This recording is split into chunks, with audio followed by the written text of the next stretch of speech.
মৃগজ্ঞানে রাজা দশরথ কর্তৃক অন্ধক মুনির পুত্র সিন্ধু বধ বিবরণ। অনুজ্ঞা করিল ইন্দ্র চারি জল ধরে, 7 দিন বৃষ্টি করো অযোধ্যা নগরে। আবর্ত সংবর্ত দ্রোণ আর যে পুষ্কর, চারি মেঘে বৃষ্টি করে পৃথিবীর উপর। নদ নদী সরোবর পূর্ণ হলো জল, অনাবৃষ্টি ঘুচিল বৃক্ষেতে হলো ফল। জীবন পাইয়া সব জীবের সমৃদ্ধি, তপস্যার অন্তে যেন মনোরথ সিদ্ধি। দান ধ্যান সদা করে রাজ্যে প্রজাগণ, সুখে রাজা রাজ্য করে সম্পদ ভাজন। রাজ্য করে দশরথ যেন পুরন্দর, রাজার বয়স 9000 বৎসর। 750 যে নৃপতি রমণী, কারু পুত্র নাহি হলো বন্ধা সব রানী। ভার্গব রাজার কন্যা ছিল একজন, তার গর্ভে এক কন্যা জন্মিল তখন।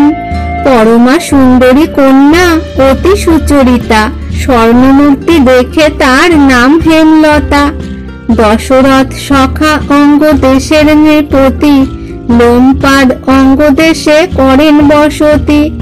জন্মিয়াছে কন্যা দশরথের শুনিয়া, লোমপাদ আনে তারে লোক পাঠাইয়া।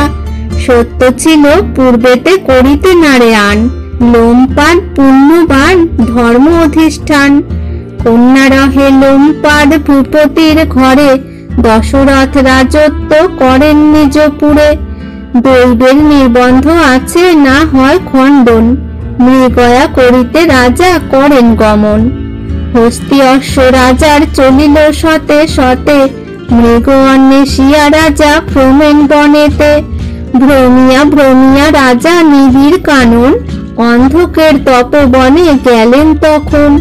শ্রমযুক্ত হইয়া বসেন বৃক্ষ তলে, দিব্য সরোবর দেখিলেন সেই স্থলে।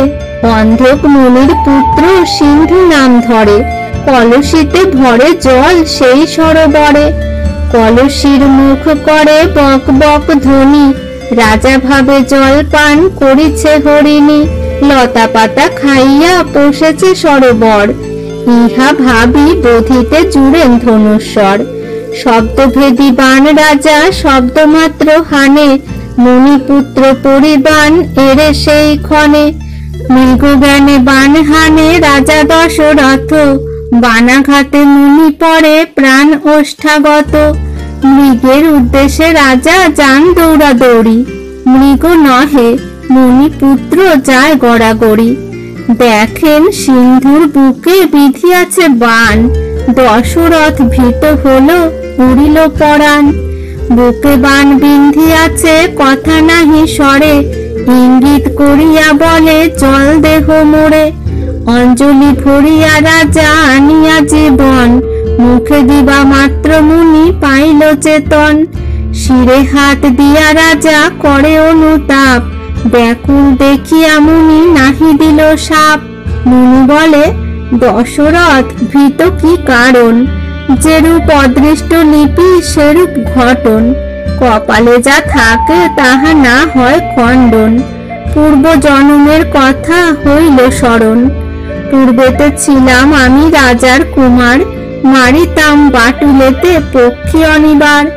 কপত কপতি পক্ষী ছিল এক ডালে, কপতেরে মারিলাম একই বাটুলে।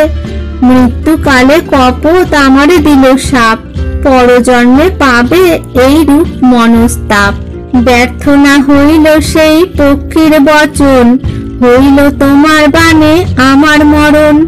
নাই ইথে মহারাজ তব অপরাধ, পরন্তু আমারে মারি পড়িবে প্রমাদ।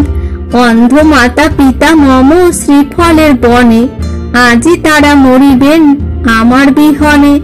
এই বড় দুঃখ মোর রহিল যে মনে, মৃত্যুকালে সাক্ষাৎ না হলো দোহাসনে। আমি অন্ধকের প্রাণ জননী জীবন, কে সলিল দিবে দোহে কে আর অসন। আর কে বা ফল জল দিবেক দোহাকে, অনাহারে মরিবেন হায় পুত্র শোকে। মহারাজ দশরথ শুনো নিবেদন, আমা লয়ে যাও মাতা পিতার সদন। মৃত্যুকালে সিন্ধুমুনি নারায়ণে ডাকে, নারায়ণ বলিতে উঠিল রক্ত মুখে। দেখি দশরথ হইলেন কম্পমান, তাড়াতাড়ি খসালেন বুক হতে বান। ভূপতি ভাবেন হাসি মৃগ মারিবারে, ঘটিল তপস্বী হত্যা আমার উপরে।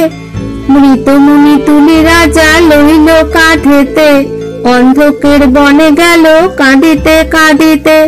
হেথা তপবনে বসি অন্ধক অন্ধকি, বাম নেত্র ভুজ স্পন্দে অমঙ্গল দেখি। গৃহিণী বলেন, নাথ এ কি কুলক্ষণ, আজে কেন পুত্রের বিলম্ব এতক্ষণ? অন্ধক বলেন, শুনো উতলা গৃহিণী, আজ বুঝি কাছে না পাইলে ফল পানি। আজ বুঝি গিয়াছে সেই দুরস্থ কানন, সেই হেতু বিলম্ব হইল এতক্ষণ। এই রূপ কথাবার্তা কহেন দুজন, মরা কোলে করি রাজা এলেন তখন। শুষ্ক শ্রীফলের পাতা মরমর করে, অন্ধক বলেন, এই পুত্র এলো ঘরে। চক্ষু নাই মুনির সে দেখিতে না পায়, এসো পুত্র পুত্র বলি ডাকে ওভরায়। কালী হতে উপবাসী করিব পারণ, ফল জল দেহ বাপু রাখহ জীবন। দুইজন ডাক ছাড়ে রাজার তরাস, আদিকাণ্ড রচিল পণ্ডিত কৃত্তিবাস।